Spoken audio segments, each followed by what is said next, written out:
Let's look now at the impact of crime on global investment and also at a lower level on the township economy locally. To discuss, we're joined by Peter Attard Montalt, who is Head of Capital Markets Research at Intellidex.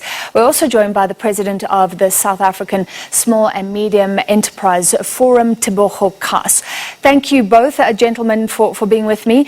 Peter, let me start with you. Investors at the investment summit last week, is this something that may have been on their mind, the crime rate in South Africa? And then we have the investors who, of course, just come in and out of the markets. Do they care?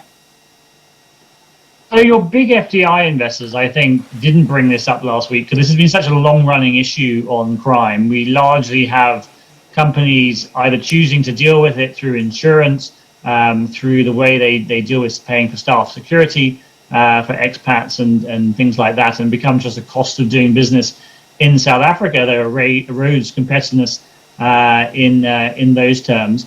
So I think your sort of average company has sort of slightly factored this in now to their average sort of running costs. But the issue more now is the emerging crime, particularly around construction mafia, which is becoming very, very serious. And the Richards Bay issue has been very widely telegraphed around the world, and I think has caused a lot of concern there. But we're actually seeing that popping up in construction across the country, including in renewables in faraway places from Richards Bay. And I think that's causing a lot more concern now. That's more an ability to actually do business, to actually do construction, to do investment, as opposed just to a cost that you can absorb. And in those terms, there was quite a lot of dissatisfaction with how the government handled that situation in particular. So yes, crime is definitely weighing on people's minds, but in some slightly different ways.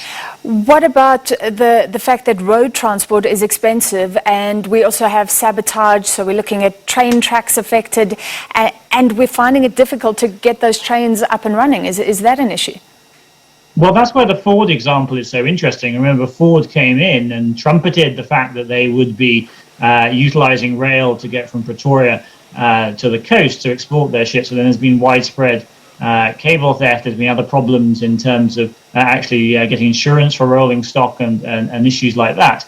And so whilst we actually have a really great policy dynamic starting to form on branch rail and concessioning, all this kind of stuff, actually making it happen in the market, given insurance costs and other things, is actually proving to be very, very difficult. Now, there are some ideas coming through about how you can use drones and other things to sort of police cable theft, and that's all very interesting. It's going to take time to roll out, but the Ford example is interesting because Ford's now sending some sort of danger signals to government to say, hang on, we're not happy about the situation. This is impacting our ability to do business. And so, those sorts of cases really, I think, are weighing on those large, actually jobs-intensive, interesting potential FDI cases. Tebogo, turning to you, I mean, we don't only want to focus on those big global investors. It's often said South African companies should be investing more, employing more people, and then we talk about small business as this engine for growth. That was the dream, but how would you say our engine is working right now? Yeah, thank you for the question. Crime affects small businesses, and I want to believe that Peter also alluded to this exponentially because their ability to mitigate the costs of investing in security eats into their profits of profit margin. We have instances. I remember recently I had cause to meet with one small farmer from Brett's area, who lamented the fact that their cost to take the goods to the market has grown exponentially because the rail infrastructure, the rail tracks have been stolen. So they're now relying on having to use other alternative logistics to get their goods to the market, which has just added to their costs. And the large retailers who are their clients seem not to be amenable to absorbing some of those costs. So it just makes it difficult for small businesses to operate in that instance. And then another point that I think you also touched on it, is the mafia syndicates that seem to operate in especially townships. If you look, for example, in Mamelodi or Atteridgeville, and I believe Mabopane, for instance, some projects have come to a stall because of the mafias who claim a part or who demand a portion of the business without putting anything to any such cuts. It just makes it difficult for businesses, small or big, to operate in areas such as that. But also, more importantly, we seem to have a huge disconnect between policing and communities within which they ought to be operating. If you take, for example, Soweto, we've got communities who have gone out to try and address the issue of lawlessness in the townships. They seem to be working parallel to the police system, which in its own or in itself is largely being corrupted. And they tend to be on the take with criminals. And for as long as that persists, there's nobody who would want to invest in such areas also. In fact, but it's not only limited in townships, but in everywhere else where you find policing who are corrupt. Government needs to focus on the corruption within the police system itself in order to give us a better chance to fight criminality in general.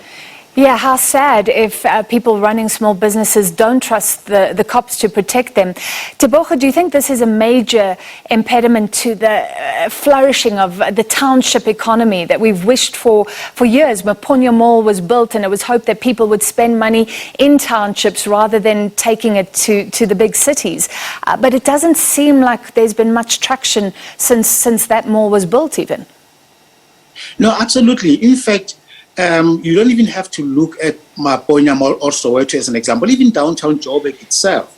It used to be that in the 80s, late 80s certainly, and early 90s, you could walk around town any time of the day without feeling, unsafe. In other ways, you could go visit business premises until late. You could go to the small street, the Stekinoko Theatre, and walk around and shop around for as long as the shops are open. But you cannot do that even during daylight, never mind in the evening or wee hours of the day.